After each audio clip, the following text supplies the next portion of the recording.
अस्सलाम वालेकुम व्यूअर्स। इस वीडियो में मैं आपको ऑक्टेट के बारे में बताऊंगा। ऑक्टेट किसे कहते हैं। ऑक्टेट की टर्मिनोलॉजी एक लतीनी वर्ड ऑक्टा से निकली है, जिसका मतलब है 8।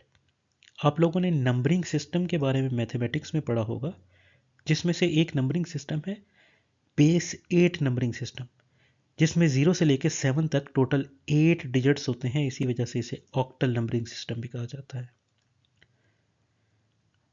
बेस 2 या बाइनरी नंबरिंग सिस्टम के अगर हम 8 बिट्स को कंबाइन कर दें तो इसे हम एक ऑक्टेट कहते हैं। यानी कि एक ऑक्टेट में 8 बाइनरी बिट्स होती हैं और ऑक्टेट की टर्मिनोलॉजी को IPv4 एड्रेसिंग में यूज़ किया जाता है।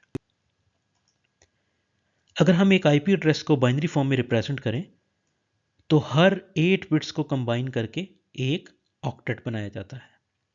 इस तरह से ऑक्टेट की टर्मिनोलॉजी को हम IPv4 एड्रेसिंग में यूज़ करते हैं। ऑक्टेट के बारे में जो चीज़ें आपको पता होनी चाहिए वो ये हैं कि ऑक्टेट की टर्मिनोलॉजी लतीनी वर्ड ऑक्टा से निकली है, जिसका मतलब होता है 8। एक ऑक्टेट में 8 बाइनरी बिट्स होती हैं और ये टर्मिनोलॉजी IPv4 एड्रेसिंग में यूज़ की जाती है। वीडियो देखने का शुक्रिया। इस तरह की मज़ीद वीडियो देखने के लिए हमारे चैनल को सब्सक्राइब करें। शुक्रिया।